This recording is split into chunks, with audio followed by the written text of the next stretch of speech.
capítulo en la especialidad de psiquiatría, pero vamos a tratar de resumir una cosa que es sumamente enorme, igual que lo hemos hecho para el tema de adicciones, tratar de resumir en los elementos más puntuales, más importantes de lo que es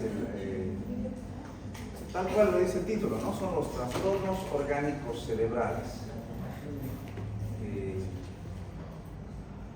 ¿A qué se refieren los trastornos orgánicos cerebrales? Desde el punto de vista psiquiátrico. No se refiere de una lesión directa del cerebro que per se pues, pueda llegar a tener alguna manifestación neurológica, alteraciones en nivel de conciencia directamente por una lesión. Por ejemplo, un paciente accidentado, un paciente que ha sufrido un TEC moderado, conmoción cerebral, un ACV o incluso un TEC grave, disminución del nivel de conciencia. ¿Creen que un paciente así pueda correr en riesgo su vida? Sí, obviamente. Puede deteriorarse, puede haber si hay una hemorragia intracraneana, puede haber un mayor sangrado, puede haber una disminución notable del nivel de conciencia por un fenómeno compresivo, y eso puede deteriorar otras funciones vitales y finalmente llegar a fallecer el paciente. Vamos a hablar no desde el punto de vista orgánico. Obviamente estamos en la materia de psiquiatría y vamos a ver todas las posibilidades diagnósticas dentro de la esfera mental en psiquiatría, pero que provienen de un origen netamente de lesión, degeneración, digamos, procesos degenerativos a nivel cerebral, procesos agudos, quizás infecciosos, traumáticos, y de una multiplicidad de orígenes que terminan manifestándose en un trastorno psiquiátrico, ¿ya? A diferencia de lo que hemos visto, por ejemplo, en la bipolaridad, hay una causa orgánica. Les he hablado, por ejemplo, de que hay una... No, debemos, de hecho, para decir, por ejemplo, bipolaridad, manía, depresión, debemos demostrar, dice los criterios diagnósticos, que no haya una enfermedad cerebral de base. Por ejemplo, que el paciente, ¿qué enfermedades cerebrales pueden decirme como ejemplos? Un tumor cerebral, ¿qué más? Un ACV. ¿Qué más? Meningitis, epilepsia, que no haya sido el paciente craneotomizado, o sea, un postquirúrgico de una neurocirugía, etc. ¿no? Debemos demostrar que no haya eso para recién poder cantar y decir es algo de la esfera netamente psíquica y puede ser una bipolaridad.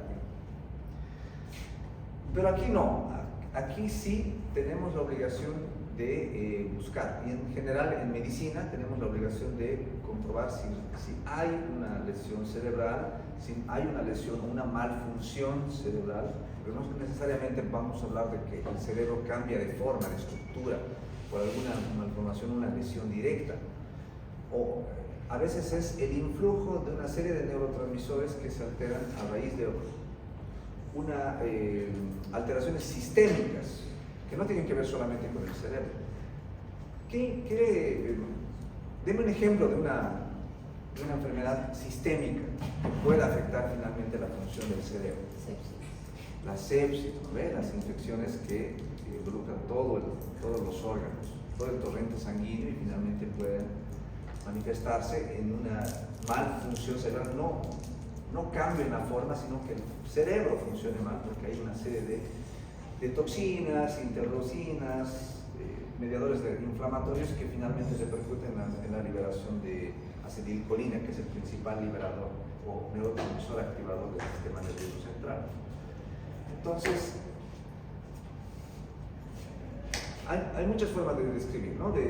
Hay lesiones entonces focales que involucran netamente al cerebro, y alteraciones orgánicas que se manifiestan psíquicamente, pero que provienen de ¿qué? De todo el cuerpo. ¿Cómo se les ha dicho que llaman esas? sistémicas, ¿no? Las sistémicas entonces y focales, que pueden afectar al cerebro.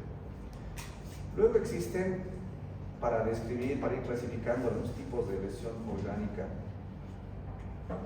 vamos a ir mejor definiendo, con esto nos vamos a organizar un poquito. Primero, ¿qué es? Y es de lo que les decía, ¿qué son los trastornos orgánicos cerebrales en psiquiatría? Dice la Clasificación Internacional de Enfermedades, el CIE-10, actualmente el CIE-11, del 92, considera como trastorno mental orgánica a un amplio y variado, complejo conjunto de desórdenes psiquiátricos, vamos a decir, más que psicológicos, psiquiátricos conductuales que se originan en una pérdida o anormalidad en la estructura, o sea, cambio en la forma, en la estructura del cerebro o en la funcionalidad. Vamos a hablar de eso, de los neurotransmisores que terminan involucrados. Esta disfunción puede ser calificada como primaria en el caso de enfermedades, lesiones o daños que afectan el cerebro de modo directo, o secundaria a enfermedades sistémicas que terminan provocando un mal funcionamiento a nivel cerebral. La sepsis es una, pero hay otras, por ejemplo, que se manifiestan. Cuando un paciente está en una insuficiencia renal, ¿qué cosas se acumulan en el organismo? Cuando el paciente está en programa de diálisis, cuando el paciente está con una insuficiencia renal crónica, ¿qué se acumula en el organismo? Nitritos, urea y un montón de otros componentes que el riñón tiene que eliminar, ¿cierto? Eso termina repercutiendo en una malfunción cerebral. Los trastornos cerebrales secundarios al consumo de sustancias, incluyendo alcohol, lógicamente pertenecen a este grupo, pero por conveniencia taxonómica se les considera una sección aparte. ¿Ya?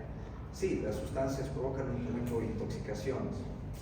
Pueden alterar las sustancias de forma directa, las sustancias que son psicoactivas especialmente, pero no vamos a hablar de eso ahora. Ya lo hemos hablado en la anterior clase, hemos hablado de la parte de intoxicación, por si acaso es una de las partes de las que les hablaba al principio, son 4 estadios, ¿no? Recreacionales, el hecho de que el uso nocivo, abuso, dependencia, y donde también está un quinto estadio que tiene que ver con las intoxicaciones.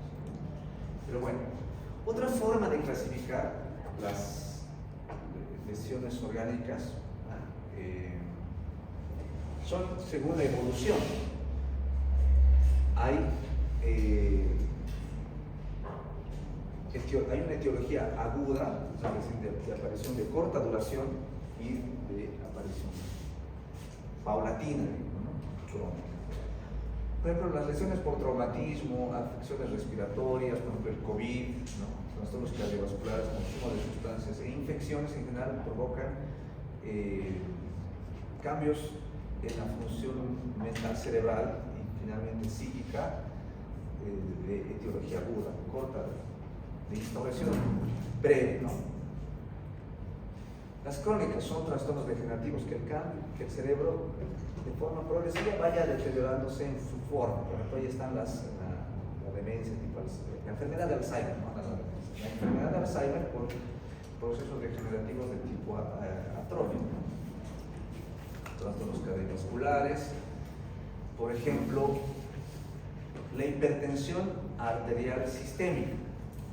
La hipertensión arterial, junto con la obesidad, son cofactores de lesión cerebral a largo plazo. La hipertensión arterial, por ejemplo, puede provocar en pacientes sensibles o en pacientes que tienen vasculopatías a nivel cerebral microsangrados o microinfartos a nivel cerebral, ¿no? Los vasos sanguíneos, tanto el riñón como el cerebro, son órganos blancos en la hipertensión arterial sistémica. Entonces son órganos que van deteriorándose y de poco van degenerando en un tipo de lesión cerebral que se considera, que se llama, puede generar una forma de demencia que se llama demencia vascular. Igual que existe la enfermedad de Alzheimer derivando de una demencia por enfermedad de Alzheimer, existe una demencia vascular. ¿Ya? Pacientes que tienen su microinfartos cerebrales, etc.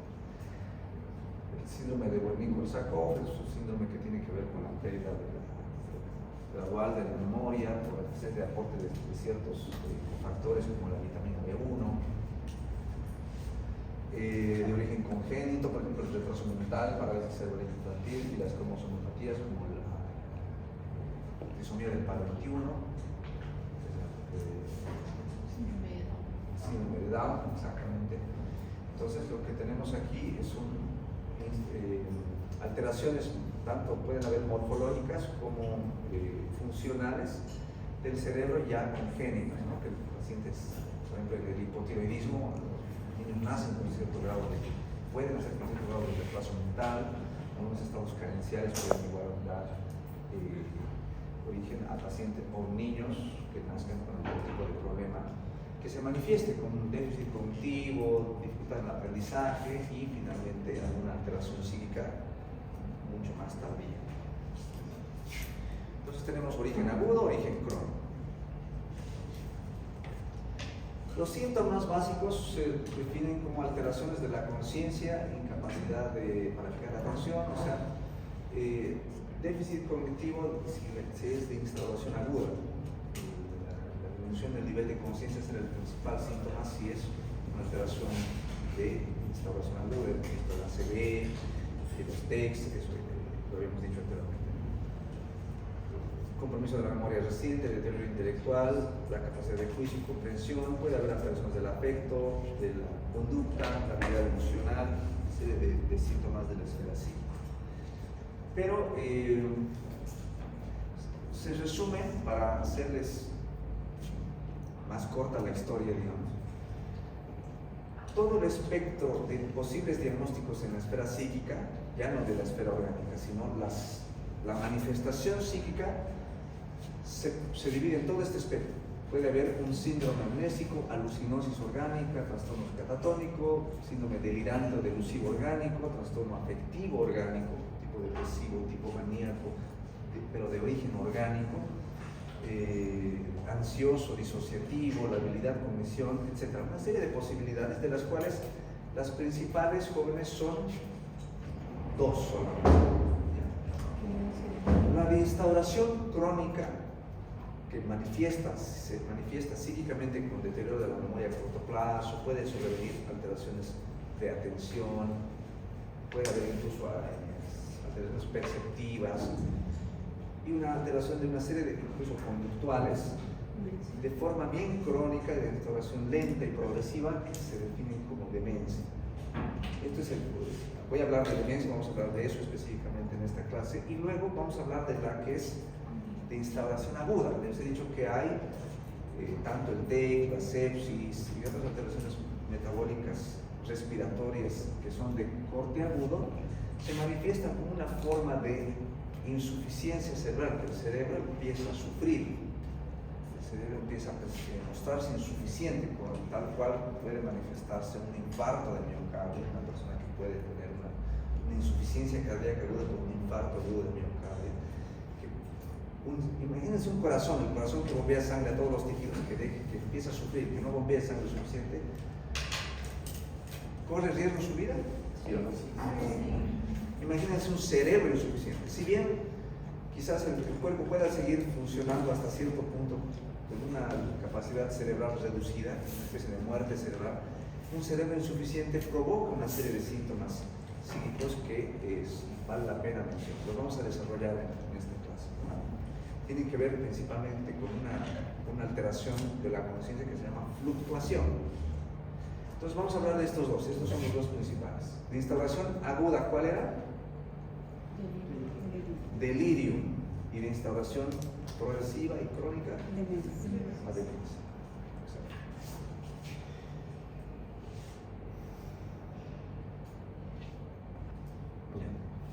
¿Qué es la demencia? Entonces, es un trastorno orgánico, es un trastorno mental orgánico.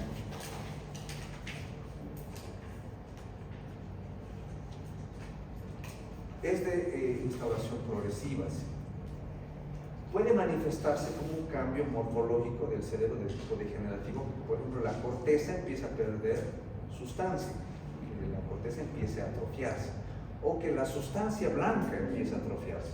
Entonces tenemos dos tipos de demencia a partir de ahí. Una demencia cortical, que se manifiesta por síntomas más cognitivos, una demencia subcortical que es más bien, se manifiesta por síntomas quizás motores, con síntomas más neurológicos, pero espera,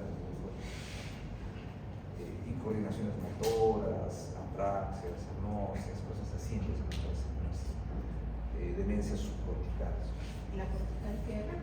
Las corticales son déficit cognitivo global, en la atención y la memoria especialmente, que son los típicos abuelitos que no se acuerdan, que se pierden en la calle. Esa es la demencia de tipo cortical, que es la más común. Por ejemplo, la demencia de tipo Alzheimer es una demencia de tipo cortical.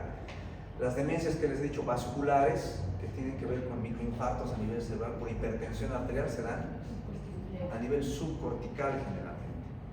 Es la sustancia blanca que va perdiendo funcionalidad.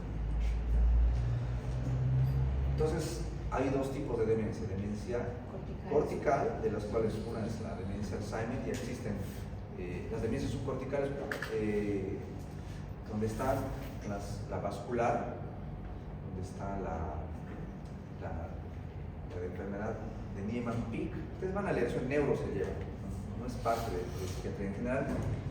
En psiquiatría, ¿qué nos interesa? Solamente la palabra demencia nos interesa en psiquiatría, porque la demencia en sí, sea del origen que sea, necesitamos tratar en sus vertientes conductuales, si es que aparece psicosis, alucinosis, incluso en su esfera cognitiva, cuando el paciente simplemente empieza a olvidarse cosas, también podemos intervenir. Existe medicación que puede ayudar al mejor funcionamiento cerebral en pacientes con demencia. Hay una intervención que se hace. Entonces tenemos demencias corticales y subcorticales. El curso de una demencia puede ser irreversible, que es lo más común, que la demencia vaya lentamente, progresivamente, un deterioro que no tenga vuelta atrás. Un tejido que se pierde, por ejemplo, en la demencia de Alzheimer, un tejido que se atrofia, no vuelve a regenerarse. El cerebro es el único órgano que no se regenera. Es un cerebro que se deteriora progresivamente. ¿Qué necesitaríamos para hacer? Lo mismo que pasa con el hígado. Por lo menos por el hígado hay un programa de trasplante hepático, lo mismo con el riñón, hay un programa de trasplante renal. ¿Qué necesitaremos hacer con un cerebro que se va deteriorando de esa forma? ¿Existe el trasplante de cerebro? Todavía no hemos llegado a eso. A ver si se llega a algo con esas investigaciones. Se supone que existen una infinidad mínima de pacientes con demencia reversible, que mejoran con el tiempo, que por ejemplo las demencias vasculares puede haber cierto grado de remielinización de la sustancia blanca, y en algún caso podría considerarse que puedan haber un grado de reversibilidad, ¿ya? Estacionario, puede ser que un paciente con una medicación estable pueda mantener una cognición que le permita una calidad de vida y el paciente pueda subsistir a pesar del proceso degenerativo incluso. Entonces, quiero de nuevo retomar el tema de la definición. ¿Qué es la demencia? La demencia, sí, es un trastorno, pero ya les he dicho que trastorno significa un síndrome. Síndrome es un conjunto de síntomas. Decir demencia es un conjunto de síntomas. Alguien me preguntaba en prácticas si existe la demencia senil.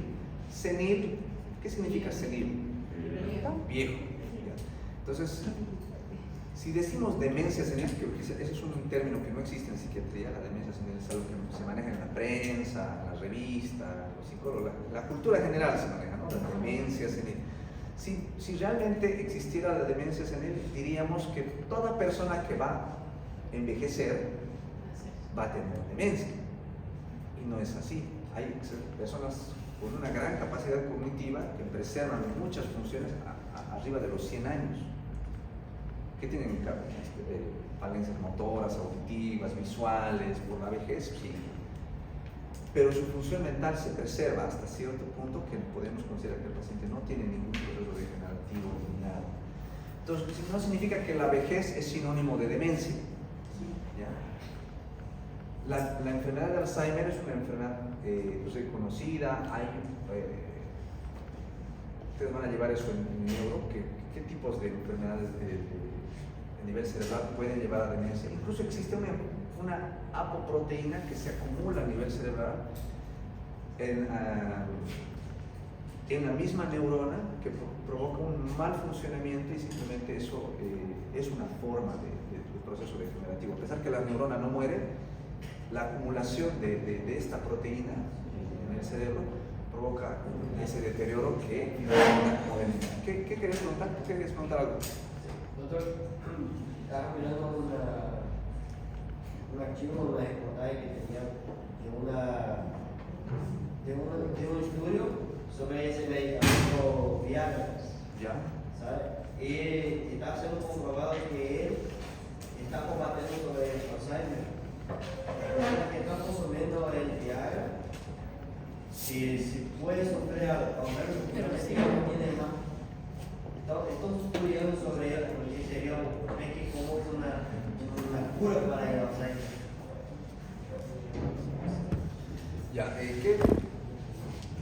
el Viagra es es un vasodilatador, ¿no?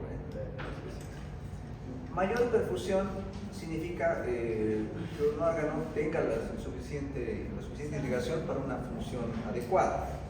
Pero mayor irrigación no necesariamente debe traducirse en un proceso regenerativo de un cerebro que se está encogiendo, que está atrofiándose, que está perdiendo sustancias, que está perdiendo. Entonces, honestamente no sé del estudio y yo por lo menos no doy fe ni daría validez a algo así, pero si tú lo has leído, no creo ya.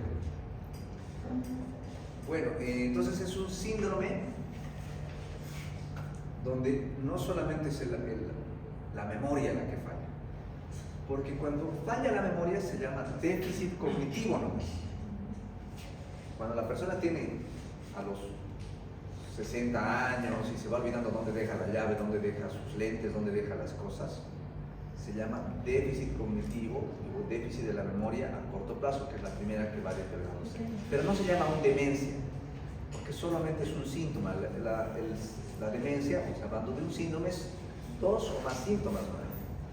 Deben aumentarse ahí alteraciones de otras esferas, por ejemplo, que haya alteraciones de la conducta, haya irritabilidad, que el déficit de la atención sea tan grave que el paciente se desoriente y no pueda realizar sus actividades de la vida diaria. Entonces se genera un grado de dependencia del paciente, que haya confabulación, que los vacíos de memoria sean tan largos que el paciente necesite inventar, confabular, es decir, rellenar esos periodos de amnesia con otras historias. A eso recién llamaría. Y peor cuando ya hay delirios, alucinaciones, alteraciones de la conducta, desinhibición afectiva, y esos son síntomas de demencia grave. Ahí obviamente ya es demencia, ¿no? A eso llamamos ya demencia.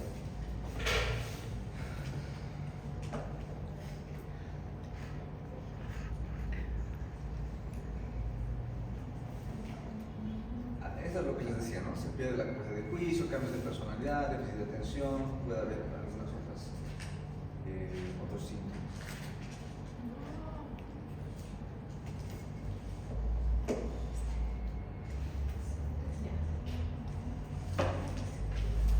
Ahora vamos a ver el segundo tipo de alteración orgánica más común que existe, es el delirio. Y aquí quiero ser bien puntual con algo. En psicopatología ustedes han visto una alteración del pensamiento. Ustedes lo ven en las prácticas cuando van y entrevistan pacientes. ¿Qué hace el paciente? Cuando dice yo soy Dios y yo los puedo convertir a todos ustedes en marcianos. ¿Qué se llama eso? Se disgrega, pero ¿qué está produciendo el fenómeno del pensamiento? Delirio, ¿no ven? El delirio es la alteración primaria del pensamiento, en que el paciente tiene ideas fuera de la realidad, básicamente, ¿no? Y eso ya lleva a una psicopatología. Delirio con O no es lo mismo que decir delirium.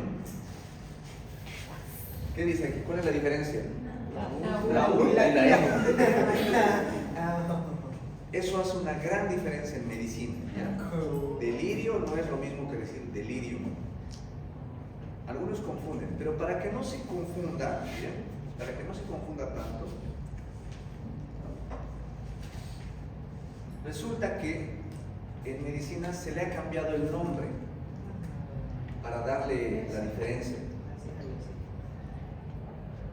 En medicina se usa, es muy común en las, que ustedes vean al internista, porque esto lo ven en terapia intensiva, lo ven en cualquier servicio, en traumatología, medicina interna, van a ver ustedes pacientes que tienen este diagnóstico: síndrome confusional agudo. Ese es el nombre con el que se lo conocen comúnmente, más que el delirium también, digamos, pero para que ustedes no se les confunda, cuando hablamos de delirium con M, nos estamos refiriendo al síndrome confusional agudo. De hecho, hay más nombres con el que se lo conoce en medicina. A ver, pónganse, imagínense el contexto, que es un niño de 8 años con fiebre alrededor de 40 grados centígrados. ¿Qué empieza a alterar un niño con 40 grados? ¿Qué altera? Su nivel de conciencia empieza a alterar. Es un niño que va a estar convaleciente en cama y algunas veces va a hablar como si estuviera en colegio. Está echado en su cama del hospital, pero habla de que ya voy a presentar mi tarea, profe. Habla así. ¿Qué está haciendo el paciente? Está desvariando. Está en un delirium febril. Son ideas fuera de la realidad dentro del contexto de un cerebro que está sufriendo por la hipertermia, ¿no? Un cerebro séptico quizás, porque tiene una fiebre tifoidea, porque está con una sepsis o por alguna X o otra razón, pero es un cerebro que está teniendo un síndrome confusional. El otro nombre, una insuficiencia cerebral aguda. Este es el nombre que es importante que lo conozcan, que significa que es un cerebro que está sufriendo. Eso es decir delirio, eso es decir síndrome confusional. ¿Cómo se manifiesta un cerebro que está sufriendo? Les voy a dar el ejemplo, ese ejemplo del niño. Después de un rato, después de la visita, le bajan el antitérmico, le dan su dipirona al niño, ¿no? Baja la fiebre de 40, baja a 38 y empieza a hablar, empieza a reconocer: no, yo quiero estar con mi mamá, ¿dónde está mi mamá? Yo no quiero estar en el hospital, empieza a decir. Después de unas 2-3 horas después, la fiebre vuelve a elevarse. El paciente vuelve a desconectarse de su entorno. Ya no responde a estímulos verbales, solo a estímulos dolorosos quizás. ¿Qué está variando en este ejemplo que les estoy dando? ¿Qué parte de la función mental? A un rato está convaleciente, hablando de incoherencias, a otro rato está lúcido, está pidiendo dónde está su mamá, quiere volver a su casa, y otro rato después, de vuelta, está sin contestar, ahora ya no habla, pero... La conciencia. La conciencia. Entonces, el principal síntoma de un cerebro insuficiente es la conciencia.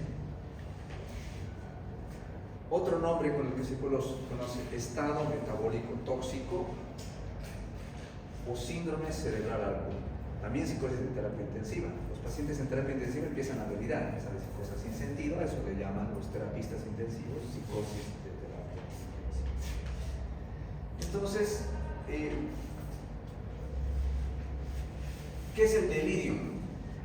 Es un síndrome también plurietiológico, al igual que lo es la demencia, de múltiples orígenes, causas, siempre obviamente orgánicas. Puede ser local, el cerebro insuficiente, por un ACV puede producir delirio, es de corte agudo. Hace unos minutos me vino un ictus, apoplejía, tiene varios nombres también, los ACV, ¿no? Y le causan un deterioro de su nivel de conciencia, una fluctuación. Entonces eso será local. El delirio en una causa séptica, sistémica también, que cursa con un deterioro cognitivo, pero principalmente esta es la palabra clave para hablar de delirio o de estado confusional. ¿Qué dice aquí? ¿Y qué es lo que fluctúa?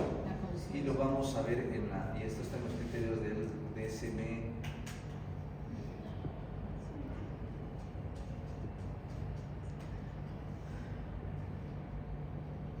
4, texto especializado.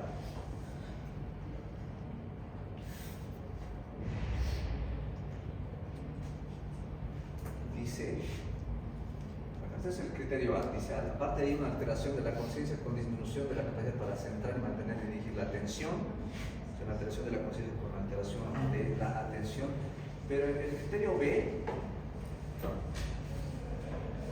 habla de cambios cognitivos con deterioro de la memoria reciente, desorientación temporal, alteración del lenguaje. Es este aquí.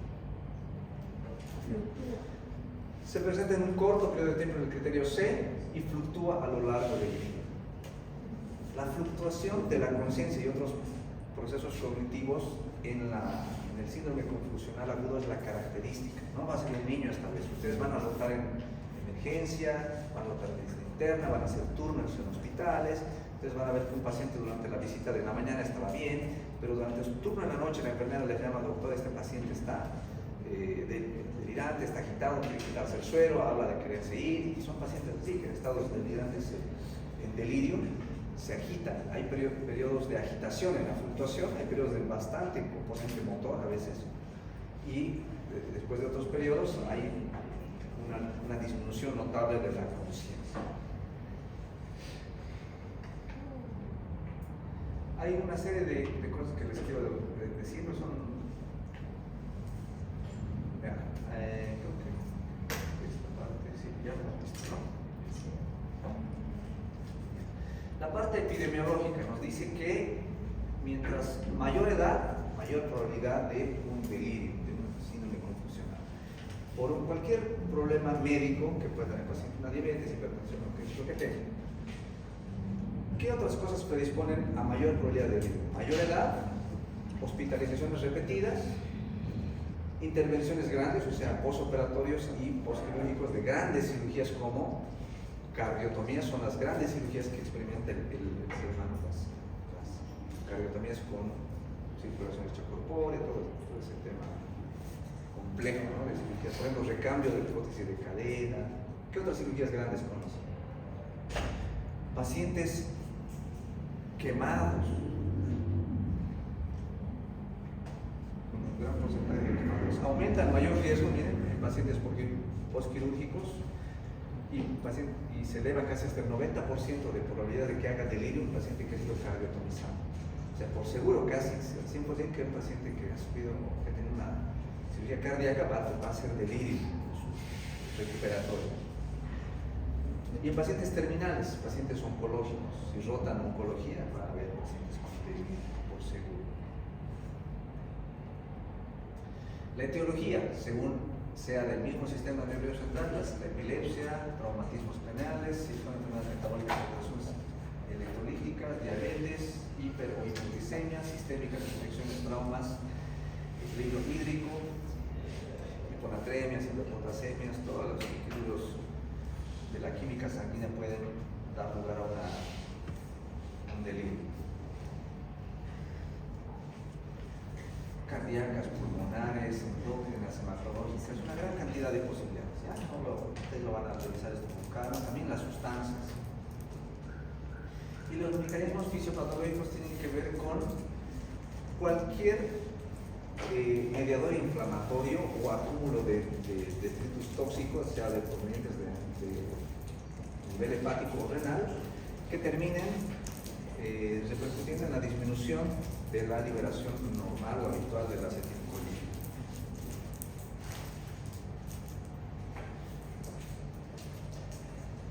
Aunque se desconocen los mecanismos fisiopatológicos íntimos, ¿no?, de cómo es que una mediadora inflamatoria termina disminuyendo la liberación de acetilcolinas, se dice que todo está mediado por ese factor que sucede en el cerebro, ¿no?, ese déficit.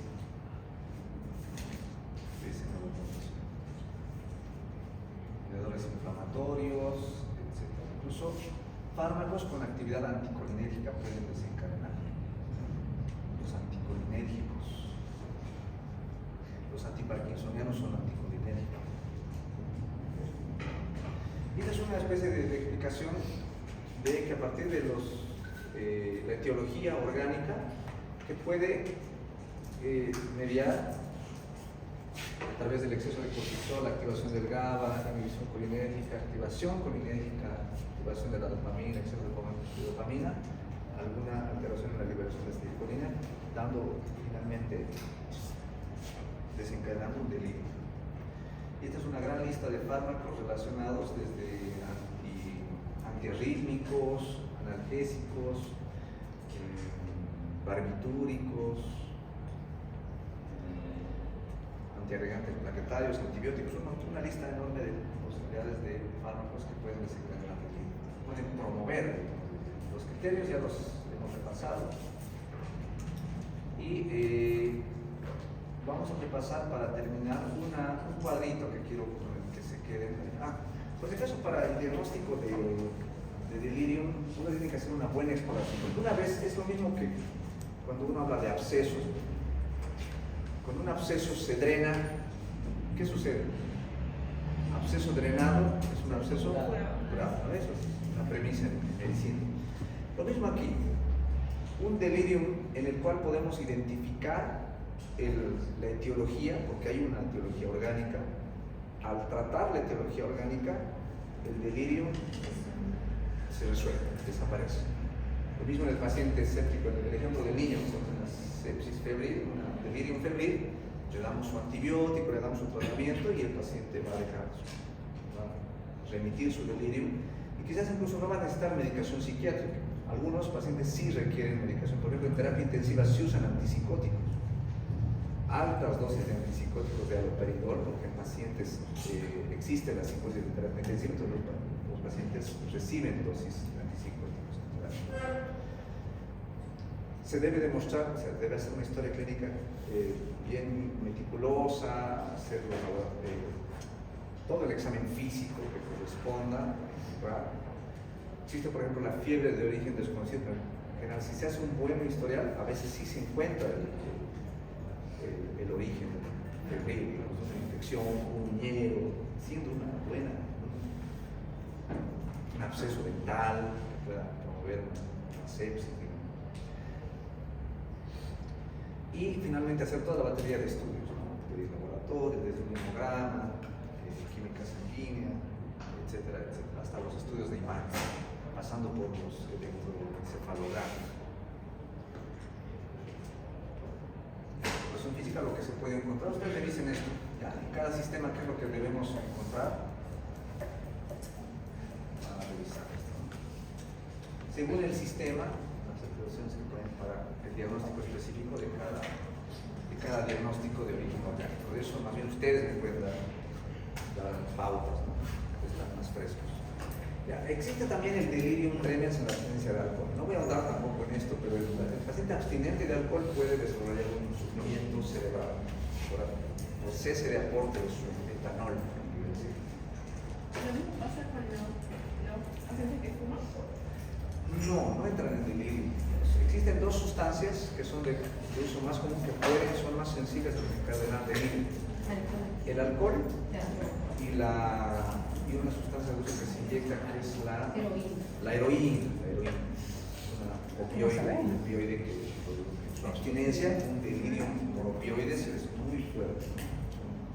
Son sustancias de abuso que pueden llegar a desencadenar delirio. Las demás no. Por ejemplo, la cocaína tiene intoxicación, no llega a delirio, pero hay intoxicación por cocaína, eso sí lo puede levantar al paciente.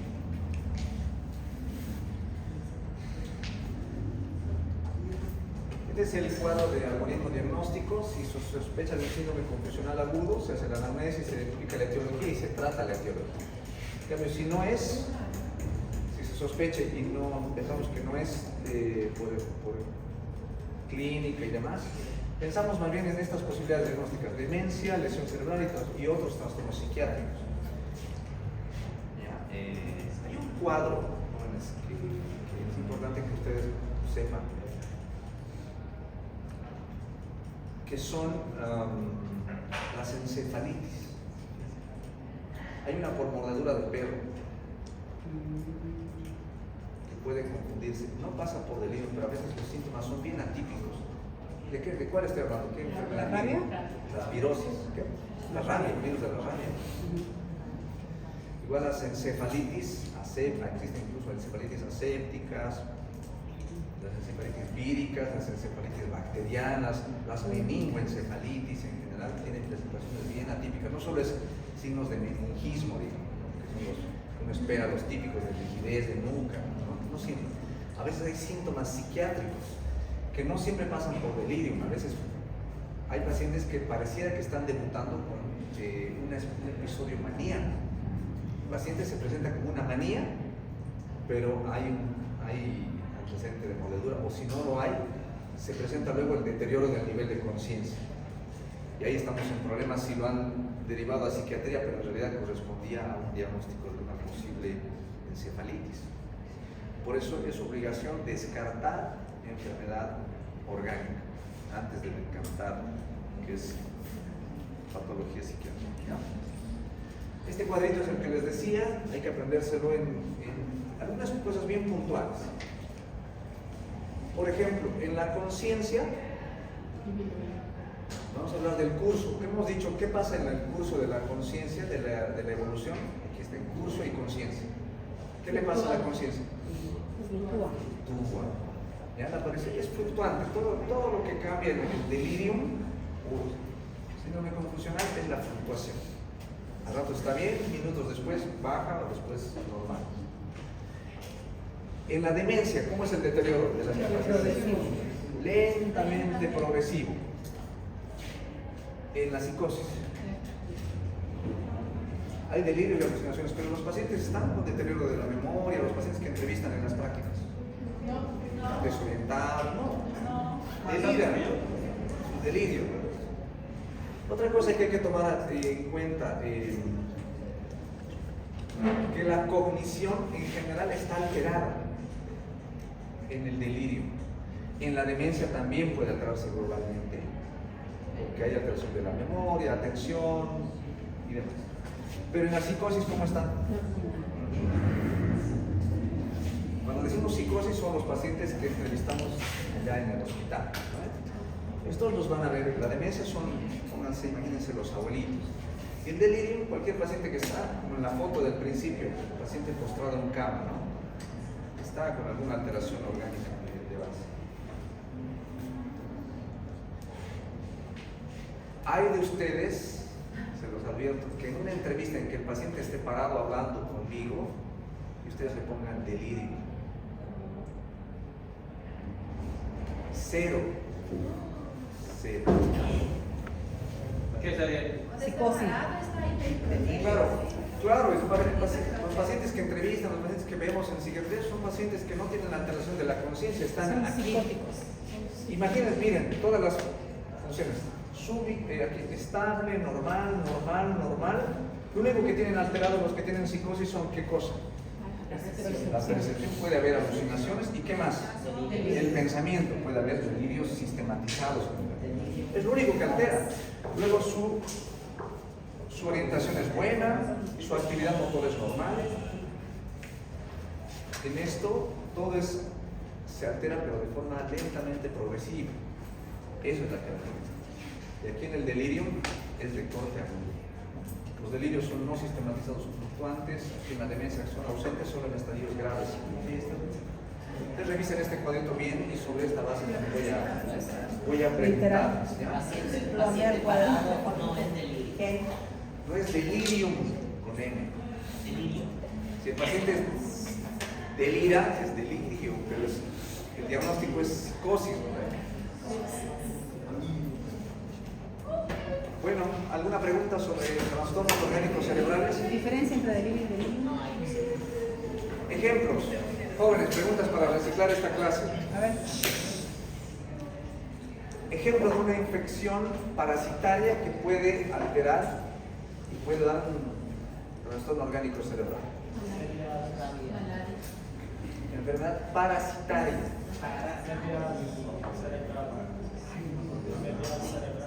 Amebiasis cerebral, ya. ¿Qué? Cisticerco, ¿no?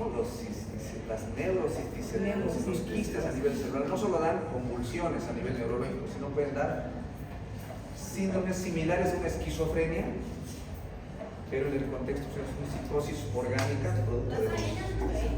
¿Qué? Ya, es de la línea solium. Ya. Enfermedad infecto-contagiosa de origen de tipo enfermedad de transmisión sexual que puede derivar en una alteración de la función cerebral. Sífilis. Neurosífilis, sí, pero hay otra.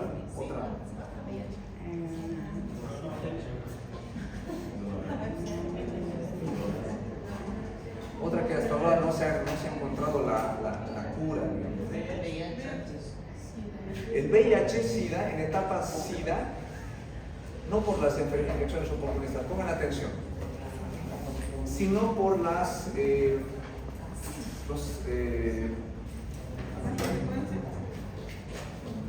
por las lesiones de tipo oncológica que pueden aparecer, lesiones tumorales a nivel cerebral, provocan en el paciente en etapa SIDA a un complejo que se llama demencia SIDA. Por eso esas lesiones tumorales provocan un deterioro global de tipo demencia en los pacientes con VIH-Sida. Enfermedad crónica prevalente en Bolivia, que tiene un programa incluso que reciben tratamiento los pacientes por hasta 6 meses. Tuberculosis. La tuberculosis, ¿en qué forma puede? ¿La pulmonar? No. ¿Cuál extrapulmonar? Puede llegar a presentar manifestaciones psiquiátricas. Ganglionar. ¿Qué? La ganglionar. Extraganglionar. Las Infecciosas. ¿Qué tejido del cerebro o del cuerpo humano afecta? La meningitis, meningitis tuberculosa. Meningitis tuberculosa, ¿qué más?